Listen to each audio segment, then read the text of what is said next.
Okay, so today is Friday, August 9th, 2013, and we're at the home of Vincent and Karen Brook at 913 North Robinson in Silver Lake. And Marka Larson's on the camera, and I'm Cheryl Revkin, and I'm interviewing. Jennifer is here. Do you want to introduce yourself? Just Jennifer Palmer-Lacey, off camera. And kind of a Silver Lake historian. I'm going to introduce you that way. Okay, great. So, thank you for doing this. I've been wanting to do this for a long time. I'd kind of like to start at the beginning. Do you want to tell us your background? About my background? Where you Okay, came from I'm and a when? Valley boy.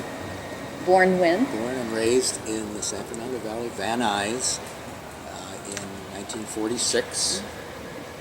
And grew up in Van Nuys, in the same house for 17 years, an old Spanish house, with in a day of the valley when it was very rural. It was a chicken farm with orchards, apricot orchards, and almost every other fruit tree you can imagine. And the valley itself was full of chicken farms and orange groves in that period. So I saw a tremendous growth of the valley, one of the more rapidly growing areas in the world at that time. During those 17 years. Yes. What did your father do? My father was a Jewish emigre from Germany, along with my mother. They both arrived here in 1938 in the United States, allegedly on or just around Kristallnacht, which was the day that sort of began the march to the final solution in Germany. And so they barely got out. Not many of their relatives did not. So they were German Jewish refugees. They found a support group of other German Jewish refugees, as we know, in various facets of life in Los Angeles at that time.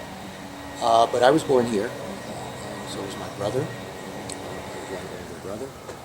And we grew up on this chicken farm. I have memories of going around with my tricycle and collecting eggs and picking apricots in the summer and selling them out on the street in big boxes. So it was very, in some ways, an idyllic, rural, quiet, laid-back life. But again, this turbulence was occurring in the valley and in Los Angeles at that time. So again, 17 years in the same house. Then I went to UC Berkeley, where I got my undergraduate degree in 1967. Went through the free speech movement, and that did politicize me. I think I was oriented to the left already through my parents, and this just further politicized me during that period of the 60s. What did you major in? Majored in history, modern European history.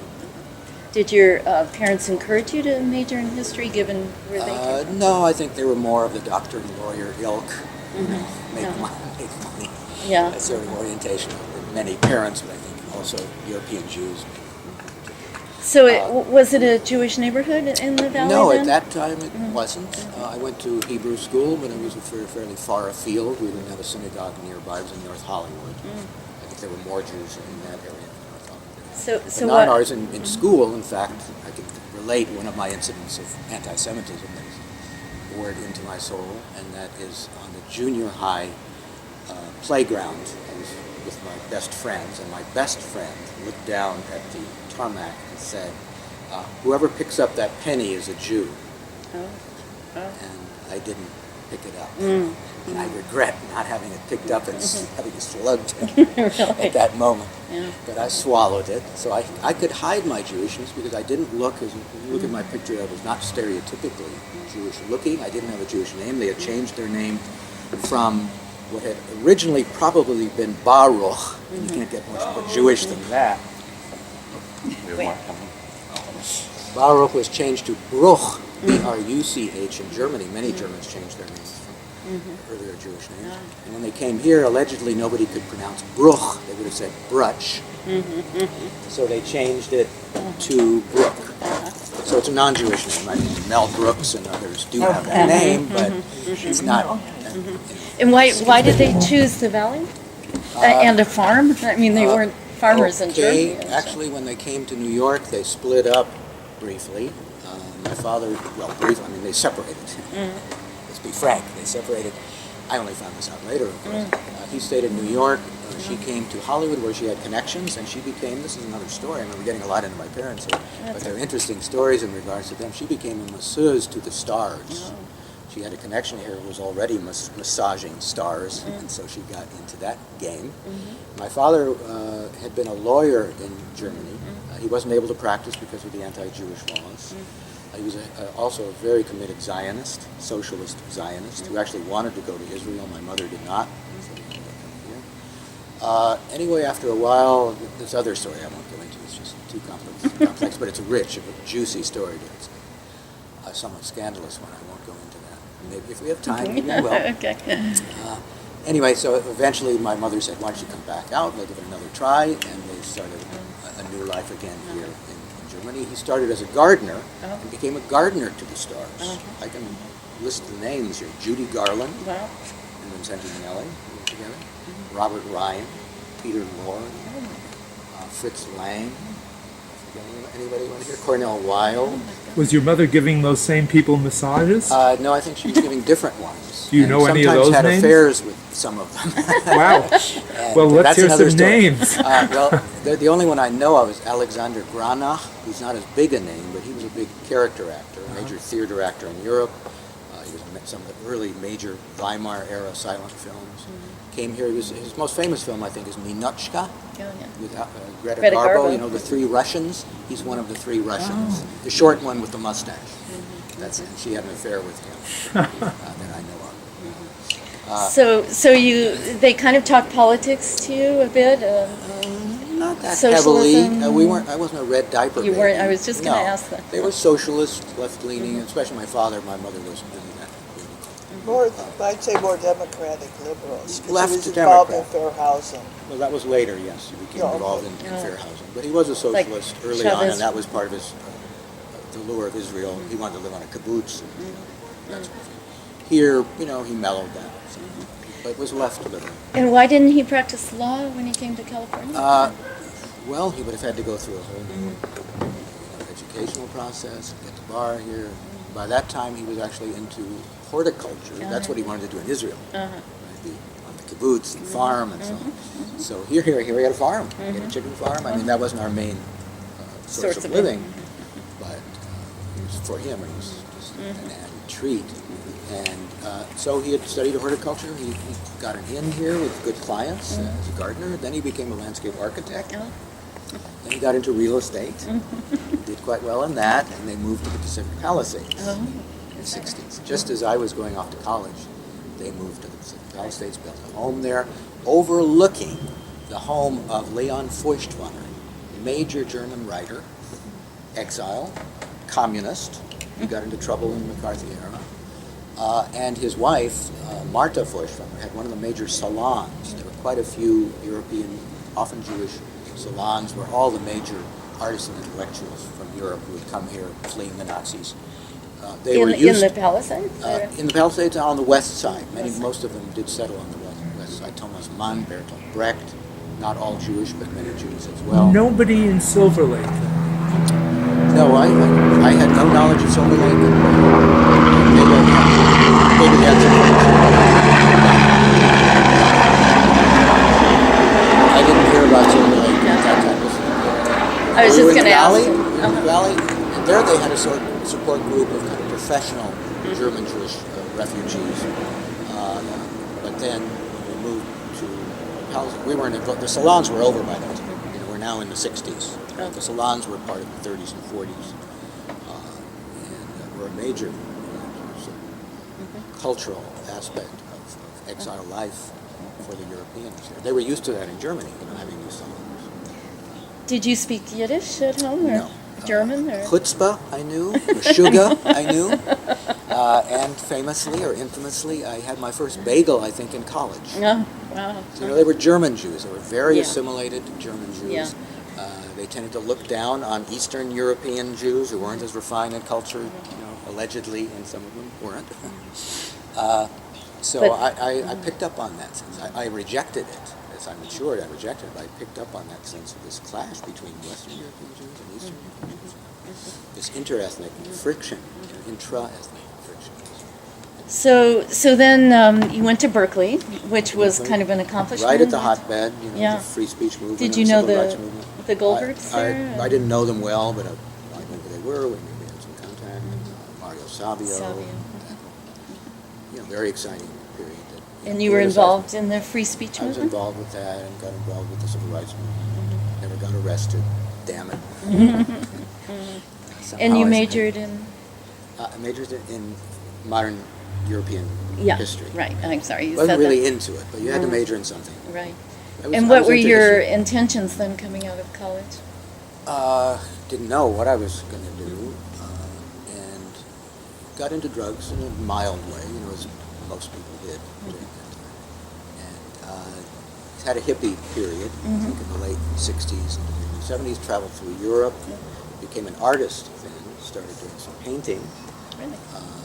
which my mother had been not a professional artist, but she was quite gifted, and so I had that coming from her side of the family, and did quite a few pieces of work. Thinking to be a professional artist? Yes, I wanted to be an artist. There's one interesting picture here that kind of combines some things. This is my father, who, you know, as I said, was politically oriented. He became an activist. Karen had mentioned he worked for the Fair Housing group later on. And so he's getting an award for his activism. And this is an artwork of mine. And that's a self-portrait of me in the background. So it kind of combines a lot of elements. Wow. A lot of hair. You had a lot of hair. Oh, yes, you can see me. A lot of hair. How about this one? Wow, that's Talk about you? a lot of hair. Wow. That's my Yeah. 60s, you know, Amazing. hippie period. So, So I traveled through Europe. You didn't come back to LA then after college intentionally? Or? I went back and forth. I had a couple of back and forths to Europe and back here. Went to school, dropped out. You know, when we bombed Cambodia, dropped out, went to Europe again. This is and graduate school you're talking about, or you went in and out no, of Berkeley? Actually, no, that's a good question. No, I got my BA in history at Berkeley, and then I got another BA in art from Cal State Hayward, and actually went to graduate school in art at Cal State Chico, bouncing back and forth from Europe to school. Hitchhiking. Hitchhiking a lot. That was the thing to do those days. So yes, Cal State Chico, I got a degree in art, and I wanted to be an artist. But then I got frustrated with my art at a certain point. By this time, I'm living in Chico, actually, for a while. And then I came back down here and lived in Venice for a while. Why Venice? Why Venice? Because my parents had a house there, so Oh. we kind of rented that house. for a while. And he had a wife. And I had my first wife. Oh, Yes. there was someone before Karen? Somebody before Karen. You mentioned it. You brought it in. I was going to kind of not go How old were you when you got married? 27, I think. We were married for about 5 years and lived mainly in Venice. And I got frustrated with my art and started to dabble in film a little bit, do some Super 8 films and so on. And through a connection, I got a job as an editor, fledgling editor, learning on the job for a small independent documentary film company in Hollywood. And what year was this? This was 76, I think, or so, 76, and I worked there for about 4 years. And he had chickens in their house. We had chickens in our house in Venice. Yes. Any names of any films, documentaries that you worked on that we might know? You or- might know. They show up in the middle of the night sometimes. They were documentaries on psychic phenomena and gurus and spiritual phenomena. Unknown Powers was one But of you them. had Donovan in them. Oh Henry yes, Fonda. they had major narrators. We worked with Henry Fonda, I recall Roscoe Lee Brown, Robert Conrad. I don't know if you remember him anymore. Henry Fonda was the biggest name, and Jack Palance was one of the narrators, and Donovan. He narrated an entire film about. It started out with the title of "In Search for a Guru," which was the best title. But it ended up as Aliens from Spaceship Earth. A more commercial title, but didn't have anything to do with the film. But probably lured some people that thought they were going to get a superhero sci-fi film, and then wanted their money back. And it shows, actually, I've gone to screenings of it and a Q&A at the Silent Movie Theater. Do you know the Silent Movie? Family. Yes. They've shown it a couple of times. Oh, they have? And I think they showed Unknown Powers maybe once also. That had an interesting aspect to it because we filmed Jim Jones Oh, way before the debacle. up in San Francisco. You No, went up here. there? Here? He had a temple here on Alameda, or where is it? No, Alvarado. Alvarado, Pico. big old temple. He was centered there for quite a while, and so we filmed him as part of the Unknown Powers kind of thing, healing people and stuff like that. And it gives a very positive impression of him. This was not a very balanced documentary. They also have psychic healing. Psychic healing, Pulling these out Filipinos organs. who were going into your body and somehow healing you. Whatever happened to that? So it was not critical. It was just portraying it, but tending to say, hey, maybe there's something there. And so before you were primarily the editor, right? I was one of the major editors. By this time, I was becoming a pretty good editor, I think. So just before it was to be released, the Jim Jones thing came down here. So we had to have a little disclaimer about it. But and I think that helped it actually in its early run. It was not a big hit. Some people were probably drawn. In fact, we kind of exploited that. Come see Jim Jones. It's limited run. And did you sell some of that footage after the Jonestown debacle, or I don't know what whatever happened? Was the producer by any chance from Silver Lake? No, he was from that time. He lives now in the valley. Don Como, he's actually a nephew of Perry Como. He lives in the valley now. I don't know where he lives. So The you offices were in Hollywood. You said you had some connections to get into the film business. Did that come? It was a He friend. happened to be working. He was a neighbor friend, and he was working for that company A neighbor in Venice. in Venice. Yeah. Yes. And then from there, I got another editing job. Let's see, should I mention this? Should I mention this? No, he went to a wedding.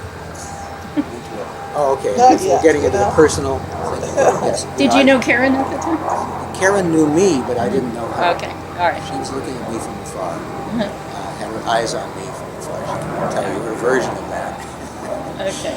And then at a wedding of a mutual friend, we met, and this was in 1978. Yeah, he walked in 1978. He walked into a church where my girlfriend was getting married. And anyway, my girlfriend said, he's cute. I said, if you talk to him, I'll kill you. She said, I'll get him for you. And then she said to him, what is a Jew doing carrying a ham into a church? When in a church, do as the As the Christians. churchgoers do. Right. Do as the goys do. But remember, assimilated Jews. Yes, we ate ham, bacon, we were not kosher. Okay. Although I was bar mitzvahed. I didn't go to Hebrew school. I was bar mitzvahed. But my parents, neither of my parents was very We're good. practicing, right. Okay, so you're still living in Venice, and this is 1978? 78, and now I meet Karen. And so Karen was living in Silver Lake. That's Oh. really my connection with Silver I Lake. see. Without Karen, I wouldn't be in Silver Lake. So I owe the last half of my life to Karen and to Silver Lake. So she was living here, and after a while we moved in We together. were both taking at different times the same film classes at LACC. I see. Yes, I went to LACC. Coincidence. During my period as an editor, since my background was in art, so I took some classes at LACC, got another degree there essentially. In film? Film. With, And that would launch my orientation towards film in a big way, because I would eventually become a professor. and Ursini. Ursini was one Who's of my done a few teacher at books on LACC. film noir. He's become a major scholar of film noir. Right. And he actually owned the theater that Quentin Tarantino owns now on The Beverly. the last remaining revival house in Silver New. Lake, the new Beverly, Yeah. like Beverly and La Cienega. No. La Brea, basically. Yeah, just past La Brea, I think. New Beverly Center? Yeah. Is it down there? Maybe. Beverly just past La Brea. He owned that for a while, and Quentin Tarantino. So you were both into filmmaking? Is that it? No, she was interested in film. In fact, she piqued my most I serious historical was a interest. shiksa who grew up in a Jewish neighborhood. So I knew all the Jewish stuff. So I could More than I teach did. him. The joke was she's more Jewish than I am. Mine was I grew up in a Eastern non-Jewish European. So you were already living in Silver Lake where? I was living at that point on Lucille, across from Bellevue Park. On 1978-ish. And did you move in with I Karen? moved in with her and then there, yes. And 2 years and then later, 2 years later, we moved here and got married almost the same his time. divorce was final on Friday, and we married on Sunday, And bought this house. and moved in after our honeymoon. So 1980. what year was this house built? 1929, the year of the crash. 1929. And would you mind disclosing how much the house cost here in 1979? $100,000. $100,000. We also purchased a lot next door, which we ended up selling. And we built it. For another 40. So what was Silver Lake like then in 1979? Oh, I've been here like since 1970. I've lived in it, and it's still a lot of like what it was. You know, it's just well, we go to our favorite restaurant, El Conquistador. So I've been going to that when it was 2 restaurants before. Yeah, so all the blocks. Next door was my favorite dress store where they had the beautiful earrings, Oh, the yeah. poison Oh, What was it, the Anteater? huh? No. Mehitabos. Mehitabel. And then there was creative hand weavers. I mean, that was a good Wacko. time. Kind of a hippie neighborhood. It was Yeah, it was very a good hippie, time for very me. vestigial 60s, 70s. Yeah. Just Yeah, as I lived here then, Yeah. a little bit out of sync with that, or still, in touch with that element. Very much so.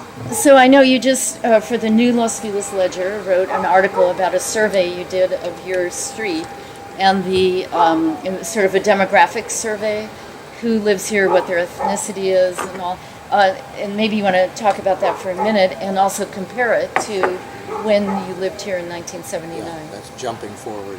Yeah, jumping 33 forward and back, just 33 years. Yes, when we moved here, it was already a somewhat diverse community, but more basically Latino and Anglo. in Less of the other multiculturalism.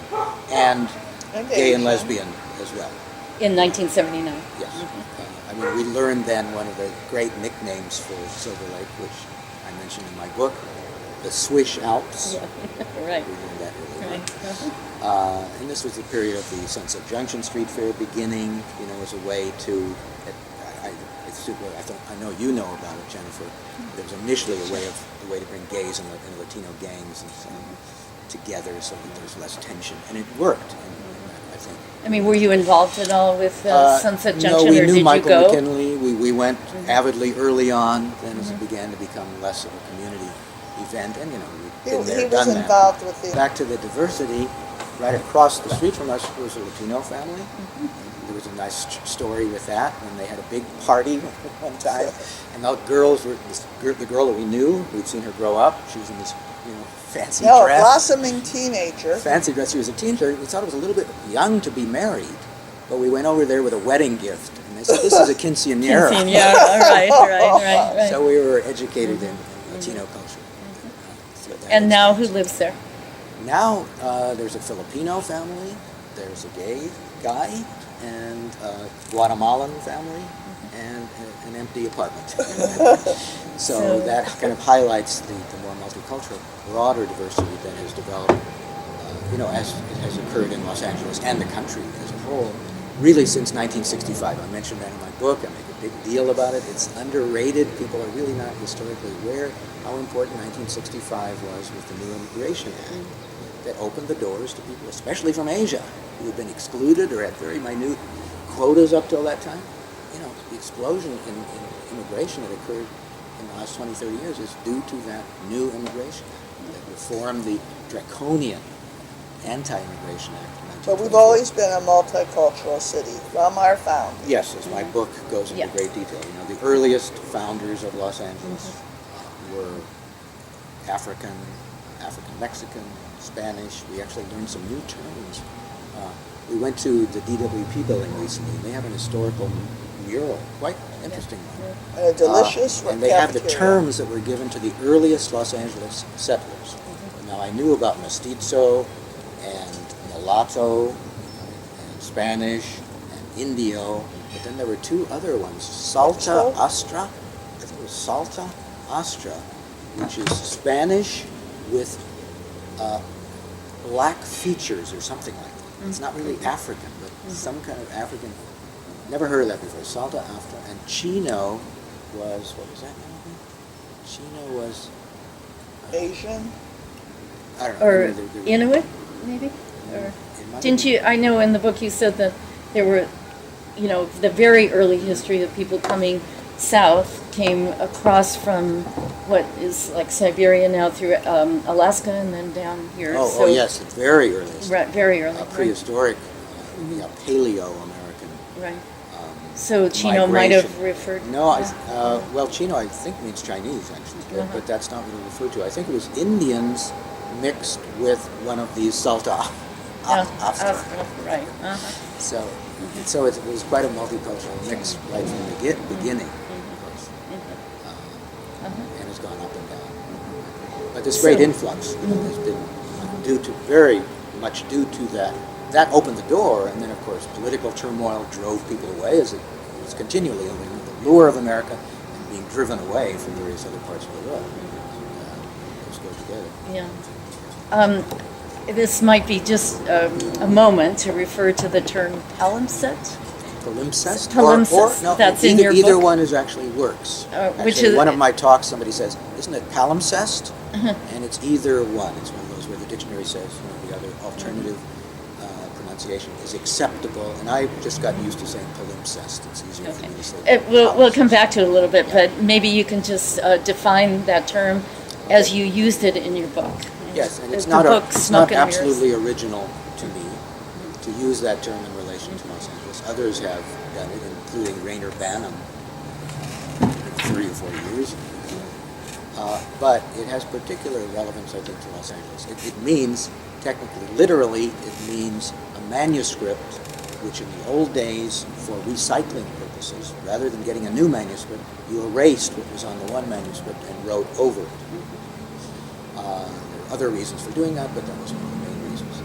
It's become metaphorically, it has obvious metaphorical associations in terms of erasing something from the past and writing over it, rewriting history, burying history, and yet the traces are still there.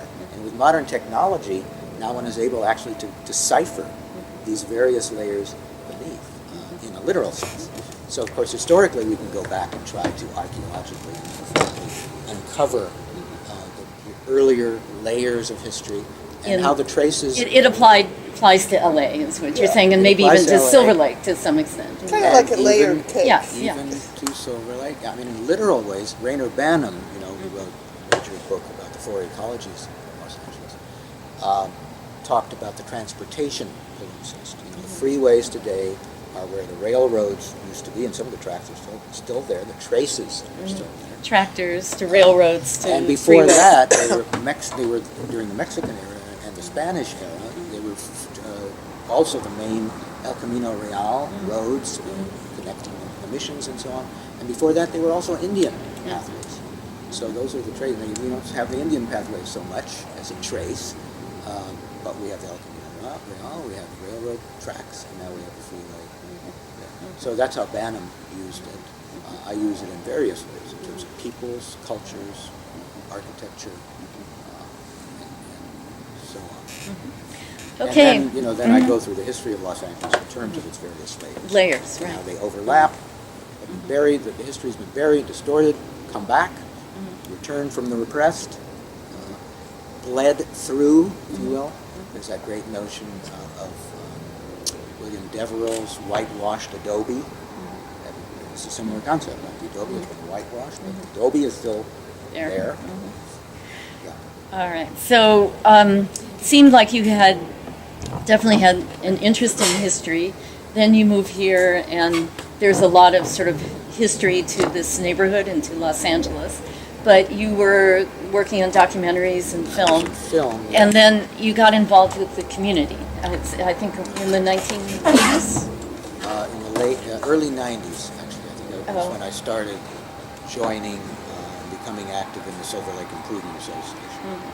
And It why? was founded in 1989, and I think I got involved in 1991. And it was somewhat by chance. He was also a student. Not, that was No, no. 1991. Okay, No, sorry. you got a student. By this point, I was a professor. I had had back problems. I had chronic back problems, and they really erupted again in a major way in the 80s when I was a film editor. In those days, you didn't use computers. You actually cut film and spliced it together, and it was quite a physical job. And with back problems, I couldn't do it.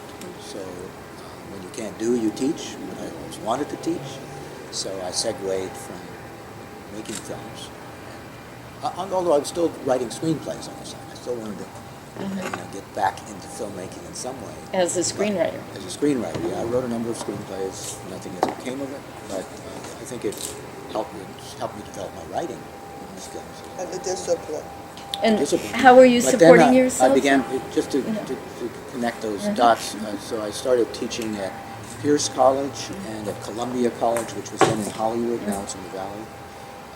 Teaching, at Pierce I was teaching film history, at Columbia I was teaching film editing. And from that, other jobs developed, eventually at Cal State LA. Then I went back to school. Because I had a BA essentially in film, but in terms of wanting to move up the ladder in the academic world, a higher degree would be beneficial. So I went back to UCLA when I was almost 50. Started in the School of Film and Television at UCLA. Eventually got my master's and PhD from there, which did help me along with some writing that I was doing. Got me a job at USC eventually, at Cal State LA first, then at USC, then at UCLA as well, and I teach now at all those four places. UCLA, USC, Cal State LA, and Pierce College. Wow. I teach at all those different places, teaching film history, television history, and various other aspects of So film and in television. between, in your spare Now time, back to Silver Lake. you We're supposed to got be about involved. Silver Lake here, Right. avoiding it. No, we're interested in you, but I know you were really a big community activist, and Yes, once I got involved with SLIA, which is Silver Lake Improvement Association. I got heavily involved with that. Barbara Dakin was the head of it then, and she was a very gung-ho, can-do kind of person. There were some issues. I don't know if I want to bring that up. Well, but also it was formed anti the drugs on Vendome, and Yes, it was formed when there was a lot of gang activity when, and yeah, when drugs, the Rampart helicopters situation. every other night, and shootings. And They would and- march down Vendome you know and be that, shot Jennifer. at. You were here during I was here then. Yeah. and you were here then. Okay, you were with Mary. So they were Like formed. They were formed initially to deal with drugs, kind of, and setting up neighborhood watch groups, and meeting with the police, and going out on patrols, and things of that sort. Telephone. And so I got involved just during that period. Why? Why? I don't know. It just. I think there was something in me from my political background. You wanted that trees was not in Silver fulfilled in Lake. terms of doing something on a political. It was, somewhat political. There was not a political angle to it. It was community activism, which had a political. And I took to it. I had fun doing it. It was fulfilling for me. I liked the people I was working with. Do we want to get into anything about Barbara Dakin, or No. rather leave that aside? Yeah. What were some of the things you did on that committee Yeah, yeah. organization? Why did you get all of these awards we have sitting here? Okay, well, I started out on the board, and I was proactive. I was a very proactive member. I think I was partly instrumental in getting us our nonprofit status. We were just kind of a loosely organized group. We became an officially recognized nonprofit group, which has certain benefits from it in terms of getting donations and other things, and grants and things like that. Then There was the what median, else? We just- the median, beautifying the median Yeah, that off the comes a 101 little- freeway. That comes a little later, but we did get involved with beautification. I think all in all, we contributed heavily to about over 300 trees.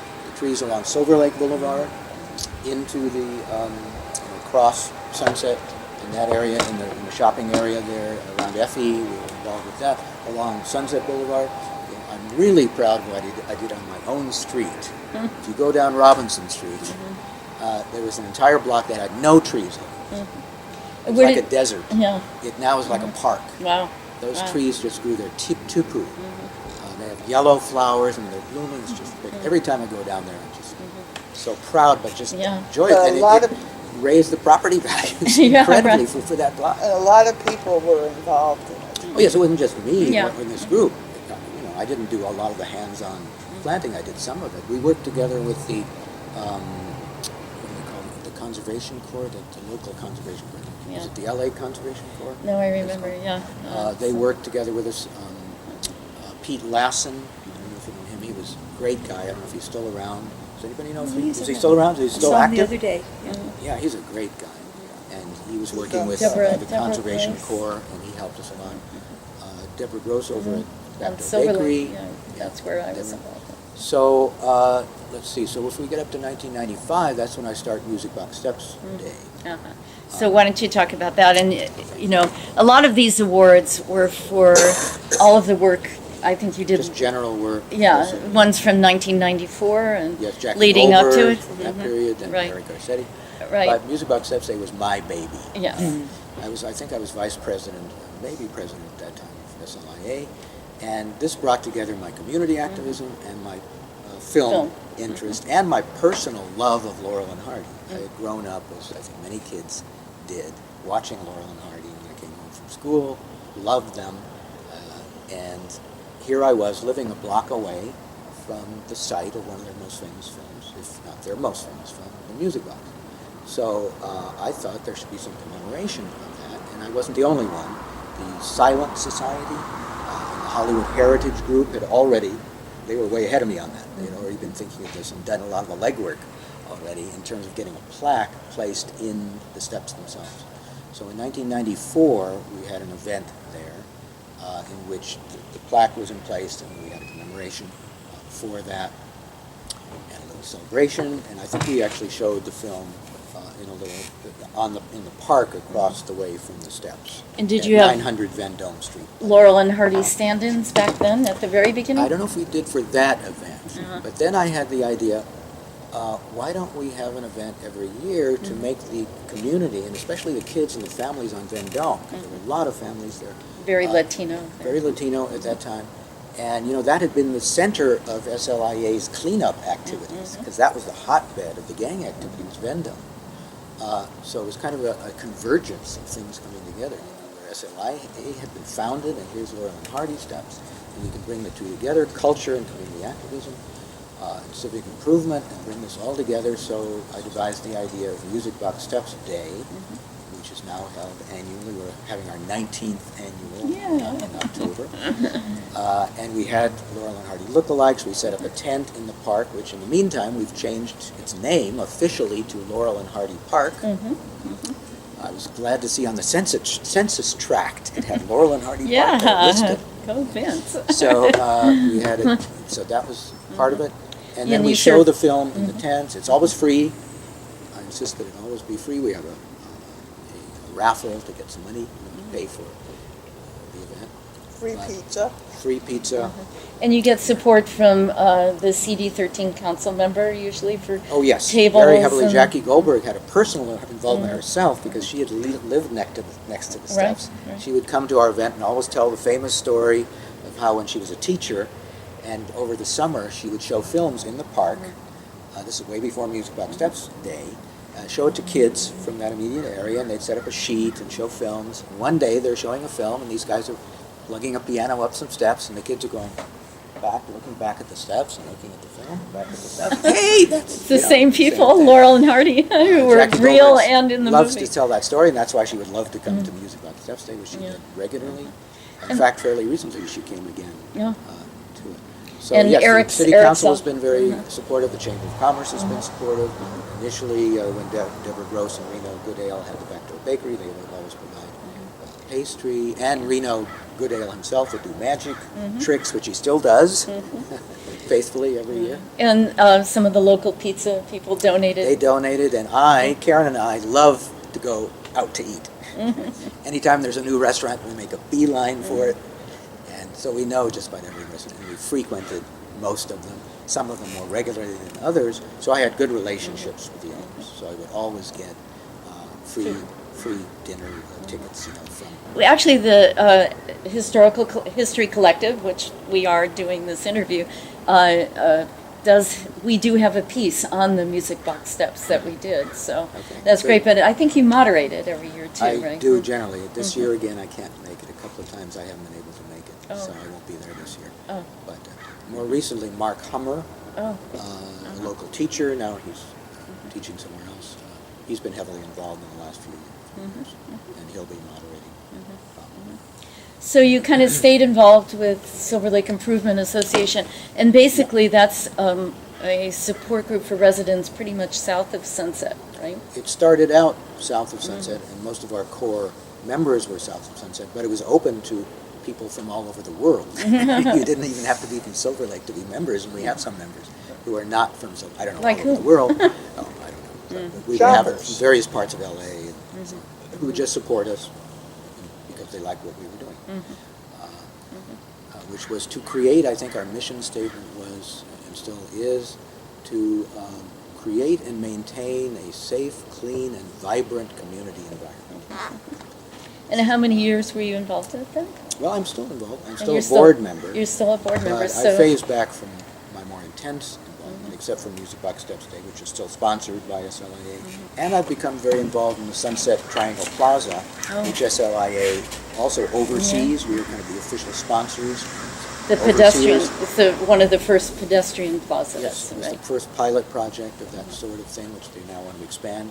And SLIA is, He's and up I go. picking, he picks up trash in I the pick morning. up trash every morning, and I go have coffee at the morning nights coffee house there every morning. And they show films, so the And they show Coconut films. Plaza. Boy, yesterday it's a Was real that- scene. Was that your idea? Or? No, it wasn't my idea. No, that was Nick Robbins' idea, but I supported it very heavily and encouraged it.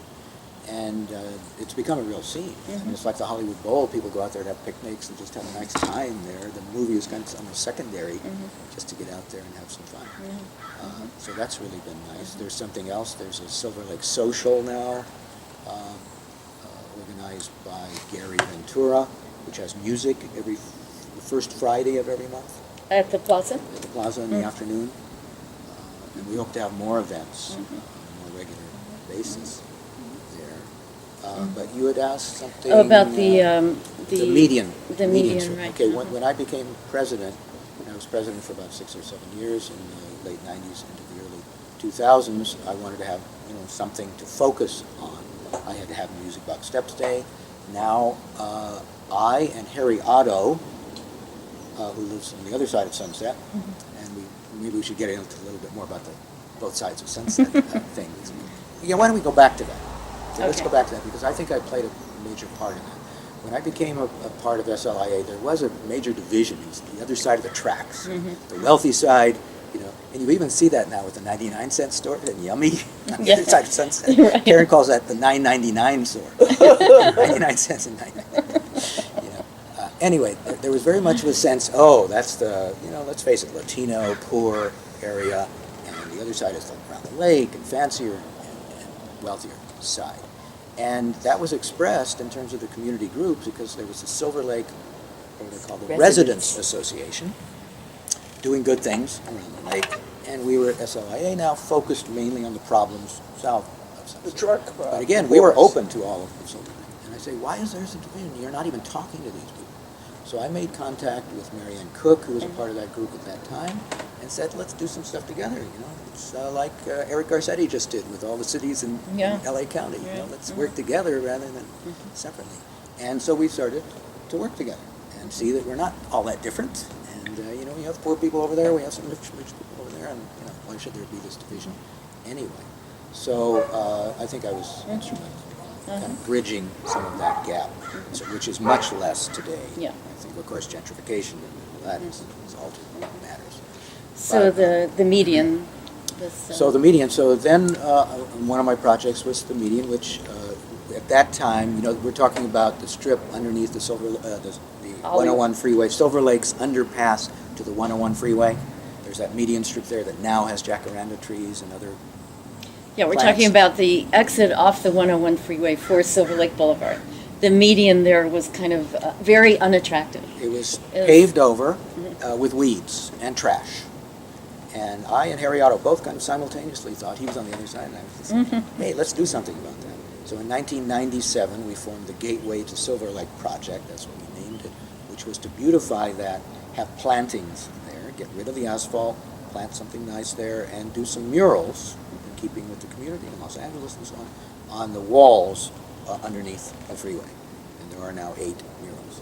Now that took us about 6 or 7 years to get all that done, get grants and so on. One of the major problems we had was when we got rid of the asphalt, we had our groundbreaking, big groundbreaking. It was a big event, and we had a council person there, and we broke ground, and right underneath the asphalt was concrete.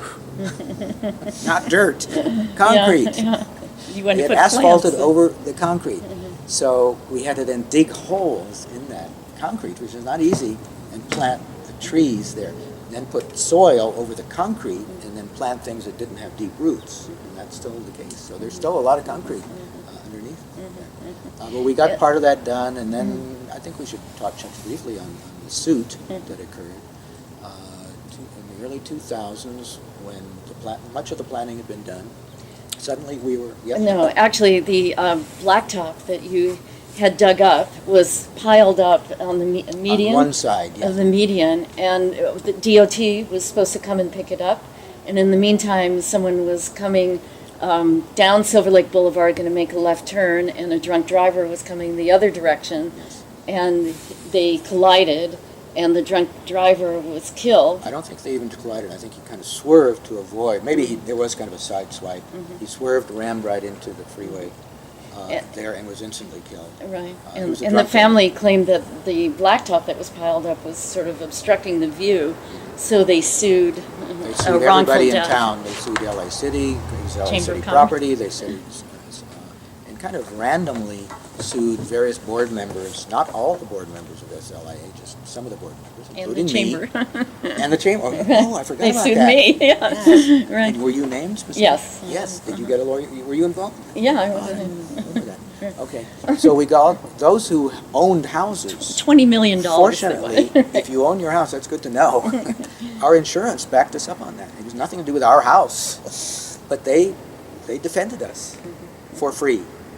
Okay? But eventually they dropped the case because they didn't have a case. But another side to that was the city, for some technicality, the city was sued and these individuals were sued, the group was sued and so on. The city turned around and countersued us. The LA Times had a major editorial about that and said, what?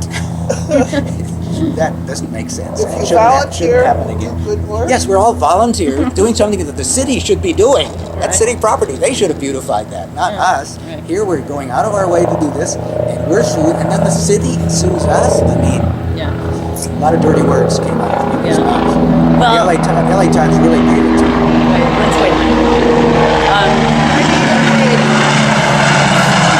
Because Nettie got very involved from Nettie's restaurant because she said this completely discourages volunteerism. Yes, it's a chilling And there was effect. just a huge sort of Not only- movement and uprising against Not only the can whole it did. Yeah. People dropped out of the Gateway to Silver Lake project instantly. What the hell are we doing this for? And look what happens. Yeah. Yeah. And other people just didn't want to do anything more for them. Yeah. So the LA Times, had some effect, and let's see, was Eric or said he was around at that time? He got involved with that. I think they changed some laws in terms of the insurance situation, so the community groups are covered, and the city is not going to countersue them again. So that was a traumatic event, and it set back the Gateway to Silver Lake, because we had done it one median strip at a time. We started on the north end, or whatever you want to call it, and then we were going to do it with the other side, and that slowed that down considerably. But we got it done, and now we have a great gardener. We hired a gardener, Juan, I don't know his last name, Juan, but he goes there individually now. It's really maintained it very nicely, because it was kind of going to seed a little bit. Because again, nobody wanted to get involved with it, so he's doing a real good job. So did you do any projects after that? Yes, another traumatic one, and that was organizing the neighborhood council. When the charter reform took place in 1999, and one of the stipulations was to have neighborhood councils, I thought, as a responsible member of the community, that we should be involved in forming a neighborhood council. So initially, the idea was, I was one of the point persons, really, in that, not the only, but one of major point persons, getting that started. And initially we were going to work together with Franklin Hills, Los Feliz, not Echo Park. They had their own thing going. It was going to be we talked with them briefly, but then they wanted to do their own thing. So it was kind of those three groups. We really started working for a number of months. And the reasoning behind that was we could have more political clout. The more groups that are together, the more clout we'll have with the council offices and so on. And that was one of the purposes of the neighborhood council. On the other hand, it was kind of unwieldy because you have different groups now with some of their own problems and issues and so on. So eventually, actually Susan Phillips, who played a major role there, the wife of Art Goldberg, she said, why don't we have a Silver Lake? Because Silver Lake, has its own identity, has its own issues, and it's big enough as it is, and it's kind of unwieldy with these other groups. So kind of in midstream, we shifted and sort of, rubbed the other groups of, kind of insulted them. We don't want to work with you, No, but it worked out okay, and now they have their own group, and we ended up having our own group. So I worked on that. When I think back on it, I was a student at UCLA, getting a PhD. I was writing academic articles and working on a book. I was majorly, this was a full-time job working on the neighborhood council. We had meetings every week, multiple meetings, committee meetings, and this, that. If you've done community activism, you know how that can be. And it was a headache. When I think back on it, I don't know how I handled all those. You were involved in that too, the organization, and you know how troubling it could be. But you didn't have little children. Oh, okay, you had your own things going on.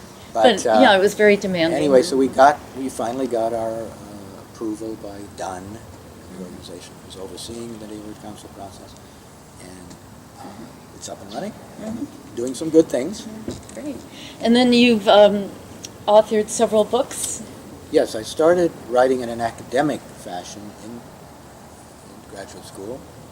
I had been working on screenplays, but now I shifted into academic writing, and I seem to have found my niche with that, because nothing ever happened with the screenwriting when we know how difficult it is to break through and something like that. But instantly with my academic writing, the first major essay I wrote for one of my classes won the National Student Writing Award. Oh, that's Graduate great, Student Vince. I didn't know that. So that was a sign, hey, maybe you got some talent for this sort of thing.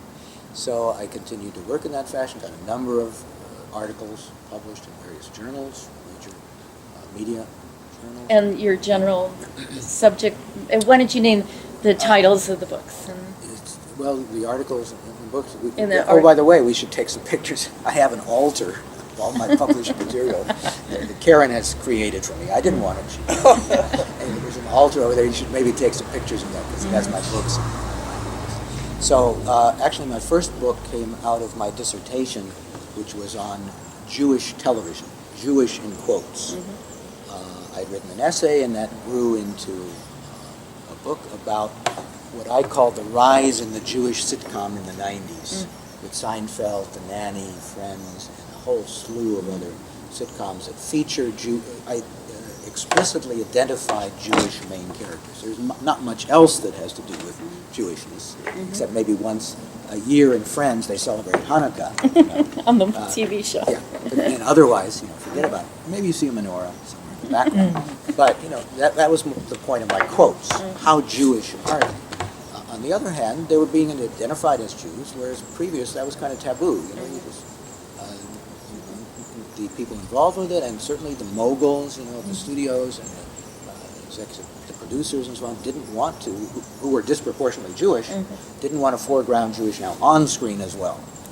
And there's a long history of that, coming from the beginning of Hollywood and moving through television, and still exists. Any connection with that subject and Silver Lake that jumped out at you as you were researching the book? That you said, wow, it's my neighborhood. Not really. No, I didn't think of it in terms of Silver Lake, because I don't think of Silver Lake as a Jewish play. Oh, I think you're getting at the movie side.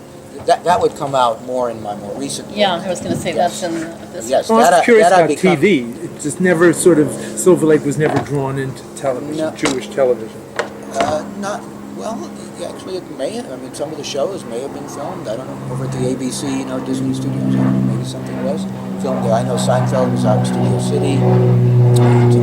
But I didn't think of it in those terms. I was thinking of it in terms of the history of Jews and their representation in television. And it started early on with a show called The Goldbergs, which was actually my first essay that won the prize. It was about the Goldbergs, which was a very overtly Jewish show that had been a major radio program, very successful, and then a successful television program in the early 50s. And after that, there was just a dearth of Jewish representation. There was a couple, Rhoda was Jewish, a spin-off from the Mary Tyler Moore show. There was a show called Bridget Loves Bernie, about intermarriage between a Catholic woman and a Jewish guy. But it was few and far between. Then we get to the 90s, there's this explosion. Like over 40 shows with identifiable. So again, that was my first book. It was called Something Ain't Kosher Here. The Rise of the Jewish Sitcom, in quotes. And I had to fight for those quotes. The publisher said, we don't like quotes in titles. But I said, it's important. The point is, it's Jewish, but how Jewish is it? So it needs those quotes. So they remained there. Then my second book was an anthology about Jewish culture in general, with a series of essays by other academics. I wrote something on television again, because I was struck, and again, I wasn't the first person to be struck by this explosion of Jewish culture in general. There's kind of a revival of more overt ethnicity that goes along with multiculturalism. Other ethnicities were becoming more overt and proudly ethnic during this period as well, but Jews also. And so I looked at Jews in music, and more recent, contemporary Jews in music, and this was called music, arts, fine arts, stand-up comedy, television, film. Comics? Yeah, stand-up comedy. Oh, yeah. And other fields, and that was called You Should Be Yourself. That was another book? You should see You yourself. should see yourself. No, you should. That was another book? Yes, it was a play on words. You should see yourself, and you should see yourself. I don't know if everybody picks up on that double entendre there, but it was intended in that way. And the cover has, we want you, right? Uncle Sam, we want you. You should see yourself. Anyway, so that was my second, and my third was, again, a Jewish topic. I was getting a little typecast here as being writing on Jewish subjects, and this was called Driven to Darkness, Jewish emigre directors and the rise of film noir, which I just spoke on at the Autry Museum a few days ago. So that was a book about the disproportionate number of Jewish emigre filmmakers involved with film noir and why. And I think there are obvious reasons. They're fleeing, they're exiles, they're fleeing their motherland, which is now the enemy of the world. They already come from a certain ambivalence and double consciousness as being Jews in Germany, and now they've been kicked out of their home country. They come to the United States, and they're kind of ambivalent about Hollywood anyway, thinking of themselves as artistic filmmakers, and they get involved with film noir in a major way and contribute greatly to its development. So that was my third book. My fourth book was this one. This one, okay. There.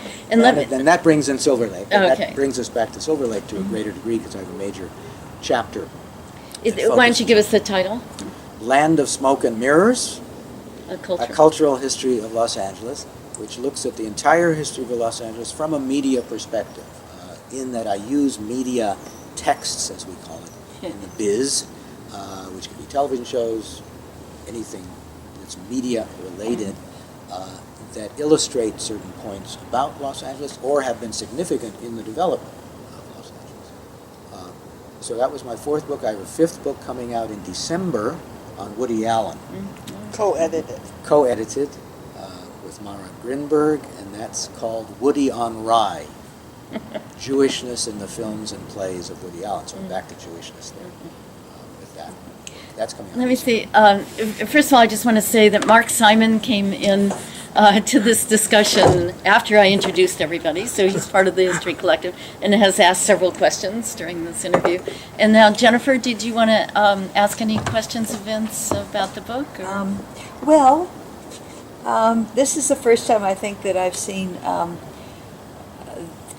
just pervasive language of postmodernism in a book about film, and it also comes up to the present point, where a lot of film histories are steeped in the past, and you bring things even into the 21st century, which is something new. So, of course, my immediate response is it because you went back to school when you were 50? Because the same thing happened to me. That in the 60s and the 70s, did we hear anything about postmodernism? No. Postmodernism as a term only emerges in the late 70s. Now it's thought of, the postmodern era is thought of as beginning in the post-World War period. But the term, and its use in that sense, begins in the late 70s in regards to architecture. Certain forms of architecture, Philip Johnson's building, AT&T building in New York, and a few other buildings were moving in a different direction from high modernism. And so architectural critics used that term to describe this new turn in architecture. Then people started using it in terms of other cultural forms, postmodern dance, postmodern television, postmodern film, and so on. And then it spread from there. By the 80s, it was becoming a major academic field of study with very heavy, what we call high theoretical writing about very and a vocabulary. A new vocabulary. Specific vocabulary. And a very, kind of esoteric. Marxist, feminist. Yeah, there were those Multiculturalism. Multiculturalism fits Yes. into it as well. Yes, multiculturalism, the notion comes out of postmodern and feeds into the notion of what most postmodernism is about, which is a fragmentation, which we certainly see occurring in society. Fragmentation of society on various different levels, a breaking down of categories and borders, malleable borders, or permeable borders is a notion for, and we see that geographically as well. The interaction of various peoples around the world, and the multiculturalism that comes out of that. So I applied that. Now, to give some background to the book, it came out of a class that I was teaching at USC. I began teaching at USC in 2003, and in 2006, they gave me a course called The Rhetoric of Los Angeles. And already that's kind of postmodern. The Rhetoric of Los Angeles. In other words, how is Los Angeles being portrayed? What does Los Angeles mean to Los Angelinos, to people outside the world? How have we come to those notions of Los Angeles? So I started teaching that course and enjoyed it very much and did a lot of research for the purposes of the class. And got more involved in the history of Los Angeles. And then I had the idea, Karen had been encouraging me to do that. Actually, I was working on another book and I was having problems with it. And my publisher said, "Oh, we have another book that's being written on that same subject. I'm sorry. History of Jews. I'm sorry." And I said, "No, you're not sorry. That's a godsend. I don't have to write that book," which I wasn't even enjoying anyway. It was Jews in what? Jews in film. Yeah. So I shifted gears, and really what I wanted to do was went on Los Angeles, but that just seemed too overwhelming. That's why I was kind of putting it aside. It was just too much work. It was too much involved. So I wanted to narrow my focus, but that's really what I wanted to do. So Karen had been encouraging me and also participating in the research as well. So I got into it, but the way it connects to the class as well is that I structured it along the lines of how I teach the class. So those sections that I have in the book, which have to do with Ramona, which is early history, and then Hollywood, and then film noir as a subset of Hollywood, and then multiculturalism, that's the way I teach the class. Mm-hmm. Okay. And I use the media texts that I use to illustrate points in the book are what I use in my class. Mm-hmm. I show the films in the class. And does Silver Lake come into the film noir, and how? And what about the rhetoric of Silver Lake? Those are two questions. Okay, that would be another book. The rhetoric is another class and another book. Silver Lake comes in not so much with film noir, it comes in with multiculturalism. That's where I have a major section on multiculturalism. And Hollywood. Yeah. It comes into play in Hollywood. Right. I mean Silver Lake, though. Yeah, well, that's what I mean. Well, Hollywood now in quotes, meaning the film industry. Right. Elton. In fact, I have, I was delivering a speech somewhere, it was Hollywood before Hollywood. That's Silver Lake, but not only Silver Lake. And I gave it over at, I gave a recent talk at the Silver Lake Library. Yeah. Where I've given a number of talks on this book, and wherever I give the talk, I try to orient it towards that particular location.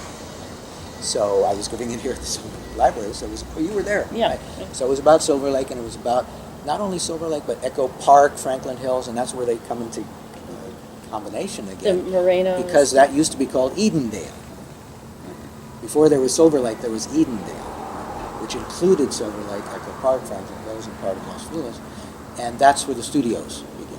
And still, some of them are still here, either as vestiges, with monuments, or the ABC Disney studios called Prospect Studios. That's one of the earliest surviving studios in the world. Started in 1912. It's still making, doing film or television. Then there's the new studio that was just reopened now. One of the Max Sennett studios. The major Max Sennett studio was along Glendale Boulevard, but this is now on Bates. That's the one I brought up at the meeting. Yeah. That's now They're renovating it. We went there. We had a tour of the studio. It's fascinating, and they're shooting films there, and it's a practically used studio now. And they're very conscious of the history.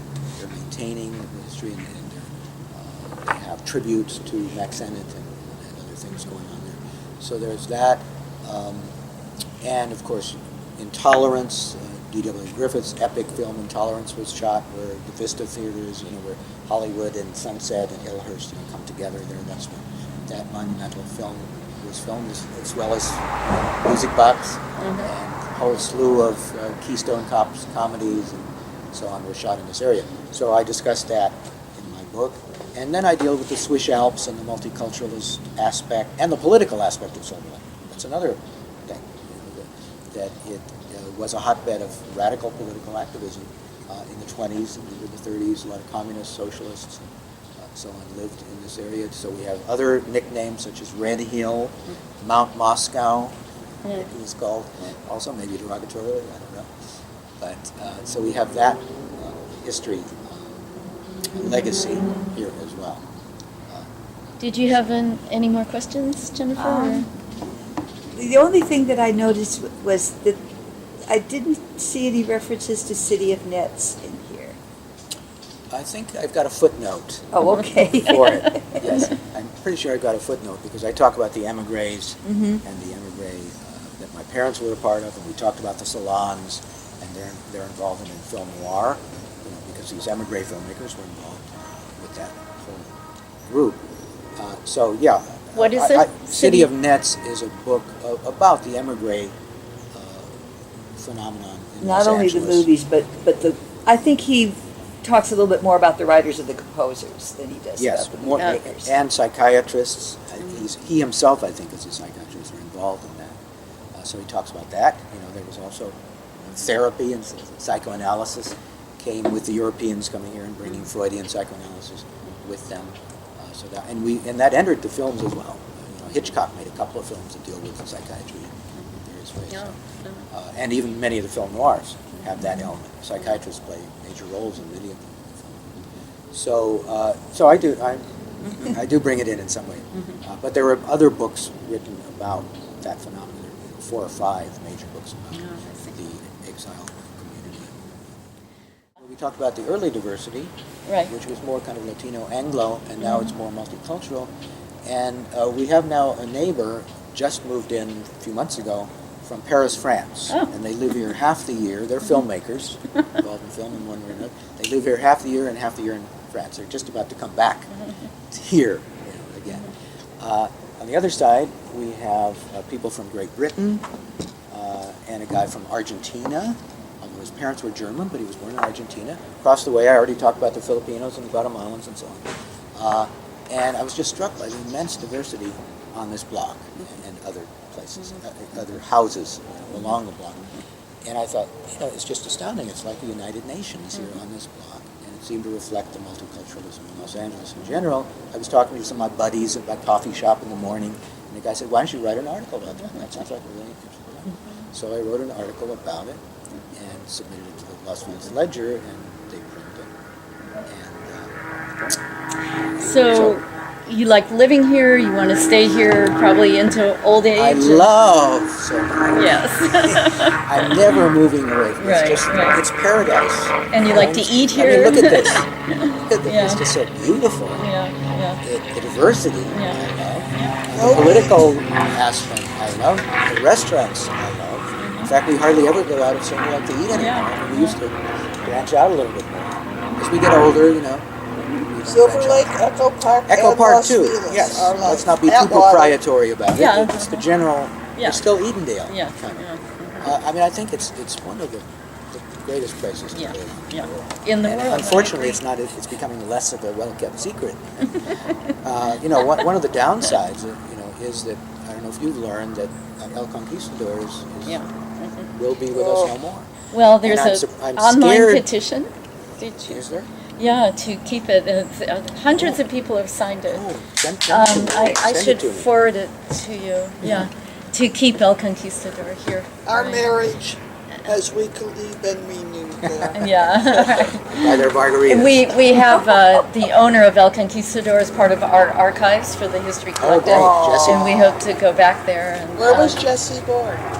Oh, I actually didn't do that interview, but Probably Mexico. Well, he lives in Silver Lake. Yes, very Yeah. close by here. Yeah, and he planned to have an anniversary celebration where he was going to have his original prices for all of his food, again for a whole day, so 35 cents for a meal, or something. Wow. Yeah. Anyway, first of all, thank you for all of your activism. Thanks, Karen, for living here for so long and I'm research hosting, assistant. bringing Vince to this area, and for the two of you being here in your beautiful house, which is a rainbow reflection of Silver Lake, I would say. literally, So yes. thanks so much for that, and for giving us your time and sharing everything. I mean, I thought I knew a lot about you, but I didn't. So we really, really appreciate it, and congratulations Well, on I'm all of honored your that you work. chose me Yeah. to be part of this project, which I think is great. And by the way, I was And you also should be. involved in the early stages of the History Collective. In fact, I gave it its name. Oh, from the neighborhood council? Oh, no, through B Gold? Through B Gold, Oh, yes. I was at the oh. first meeting, or some Well, of the of early course, we should- founding meetings. First one in 1994 for a certificate of appreciation from the city of Los Angeles. For exemplary efforts and dedication to improving the quality of life in the 13th Council District. Okay, this is from the Chamber of Commerce, and I actually signed this one. This is 2003. And didn't you select me as mayor of Silver Lake at one point? Oh, I think we might have. The honorary mayor. Honorary mayor of Right. Silver Lake. Okay. Another one from the city of Los Angeles in Los 19... Angeles, 2003, Eric Garcetti. This is mainly for my work with SLIA. Yeah. Certificate of recognition of the Board of Public Works. In what year is that? Also 2003. It was a good year. Achievements in neighborhood improvement and support of the Department of Public Works. That may have been with the median strip or something. Yeah, Yes, yeah, probably I with the think median. so. This is 2004 for the Music Box Steps Oh, for Music Box Children's Steps. Film Festival. 10 years, this 10 years anniversary. We have our 19th. This one is 2005 from the Neighborhood Council. Neighborhood Council, your longstanding commitment to beautification and cultural projects. And who's who Oh. among American teachers, Who's who among American teachers? I don't know Yeah. how, right? what that really stands for. But, it's nice, looks nice. Yeah, right. All right, Vince, thanks so much, really. This Okay, was thank you. outstanding. Outstanding. Mwah. Thank you. It was Thank great. you all. Very Great. interesting. You're welcome.